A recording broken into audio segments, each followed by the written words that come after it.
મોહરમના પવિત્ર તહેવાર નિમિત્તે વાયએસએસ ગ્રુપ દ્વારા આયોજિત આઈસ્ક્રીમ વિતરણ કાર્યક્રમ પ્રેમ, ભાઈચારો અને માનવતાનો સુંદર સંદેશ જોવા મળ્યો. છેલ્લા 15 વર્ષથી સતત સેવા કાર્ય કરતી સંસ્થા તમામ ધર્મને લોકો વચ્ચે આઈસ્ક્રીમનું વિતરણ કરી સામાજિક એકતાનું અનોખું ઉદાહરણ પૂરું પાડ્યું. મોહરમના પવિત્ર તહેવાર નિમિત્તે મોહરમના પવિત્ર તહેવાર નિમિત્તે વાયએસએસ ગ્રુપ દ્વારા સેવાભાવી આઈસ્ક્રીમ વિતરણ કાર્યક્રમનું આયોજન કરવામાં આવ્યું હતું. કાર્યક્રમમાં મોટી સંખ્યામાં લોકો ઉપસ્થિત રહ્યા હતા અને આ સેવાકીય પહેલને વધાવી લીધી હતી. મોહરમના અવસરે પ્રેમ, ભાઈચારો અને એકતાનો સંદેશ સમાજ સુધી પહોંચાડવાના ઉદ્દેશ સાથે આ આયોજન કરવામાં આવ્યું હતું. તમામ ધર્મના લોકો વચ્ચે કોઈ ભેદભાવ વિના આઈસ્ક્રીમનું વિતરણ કરવામાં આવ્યું હતું. કાર્યક્રમ દરમિયાન સૌહાર્દ અને સામાજિક એકતાનું સુંદર દ્રશ્ય જોવા મળ્યું હતું.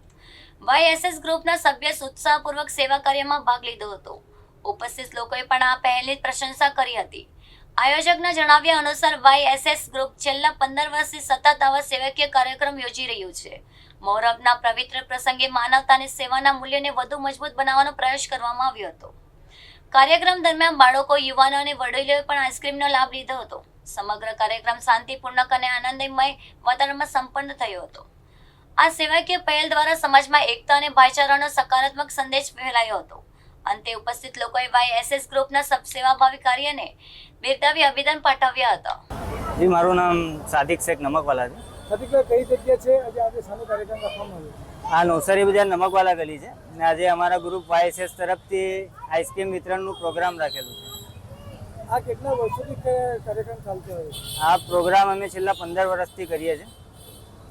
ને આજે મોહરમનો તહેવાર છે, એ નિમિત્તે તમે શું કહેવા માંગશો? આ મોહરમના તહેવાર નિમિત્તે હું બધા લોકોને એક મેસેજ આપવા માંગુ છું કે હઝરત ઇમામ હસન જે હતા એમણે આખી દુનિયા માટે એક પેગામ મોકલેલું છે કે સામેવાળાની તાદાદ કેટલી પણ હોય, જે જાલિમ હોય એની આગે ઝૂકવું નથી, એની સામે છાતી ચોડી કરીને લડવાનું છે અને ગરદન ઊંચી રાખવાનું છે.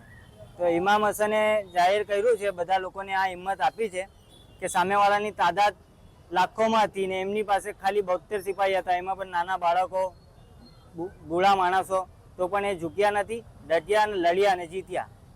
ને આજે ઇમામ હુસેનની આખી દુનિયા યાદ કરે છે ને જે એમની સામે યઝીદ હતો એને કોઈ પૂછતો નથી, એના ઉપર લાનત મોકલે છે બધા. તો એ જ કહું છું કે ના હકની સામે ક્યારે પણ ઝૂકવું નથી, ડટીને લડવાનું.